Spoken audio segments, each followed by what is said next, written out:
Welcome to the deep dive. We're here to really cut through the noise and bring you the core insights from sources you share. Today we're tackling something pretty universal, finding ways to make money fast, like maybe even today. We've got some source material that makes a bold claim. Need fast money. These three hustles pay out today. And it adds this intriguing line, no voice, no resume, just action. Okay, so let's unpack this.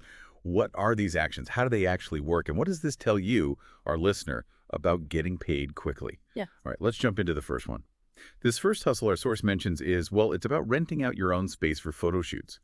And the source is clear. No fancy space needed, which I think is key. Yeah, that's right. What's really interesting here is how it kind of democratizes earning from property. You're not doing traditional renting.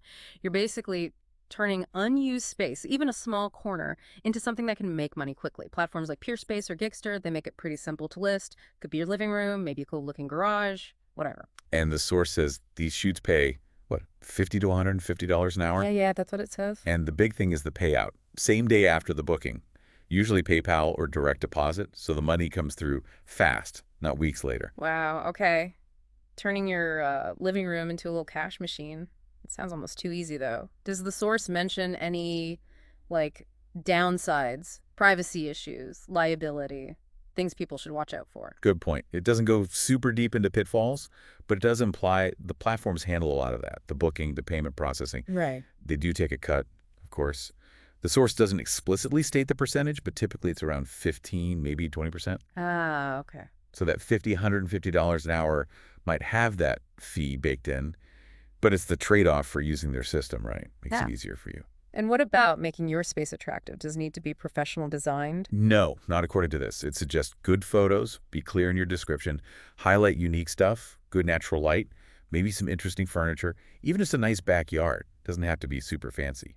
Okay, so that's using your physical space, but maybe you don't have the space, or just, don't want people in your home.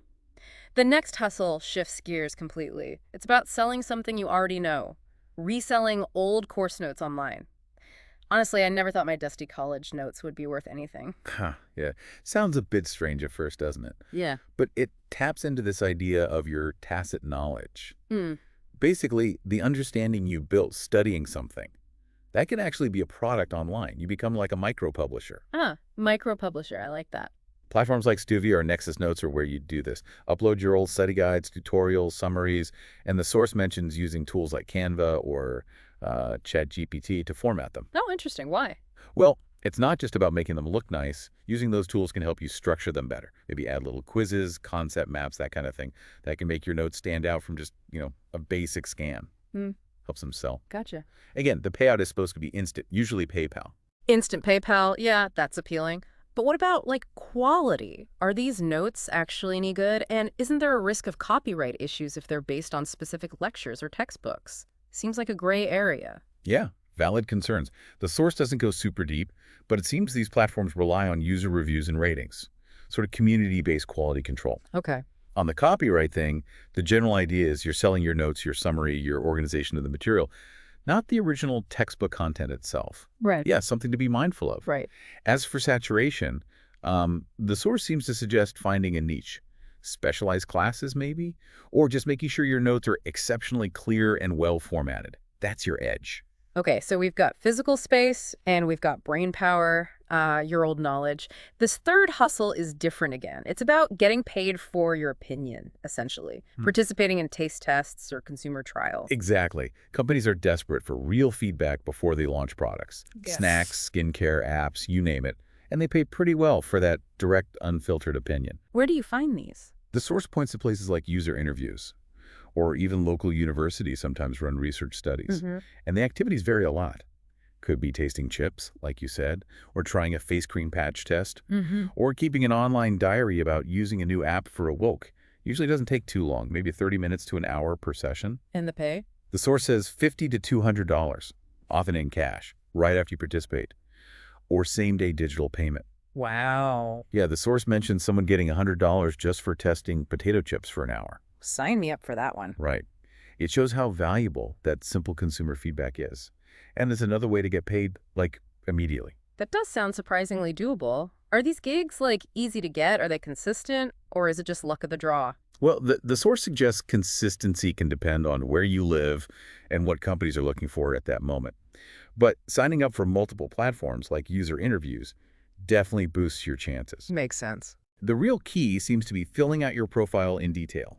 Companies often need very specific types of people for feedback. Demographics and stuff. Exactly. Age, habits, things you use, and being quick to respond when you get an invitation helps too, because those spots can fill up fast. So looking at all three, renting space, selling notes, doing trials, what really ties them together is that theme from the source. No boss, no BS, just daily pay. It really emphasizes this quiet grind idea, just direct actions that lead to immediate pay without the usual job hassle. Yeah, it bypasses a lot of the traditional structure. Okay, so let's recap the main takeaways here. What we've seen from this deep dive is that the source material points to very specific, actionable ways you can generate income today. It's about using resources you might already have: your space, your old notes, or even just your willingness to give feedback. Right.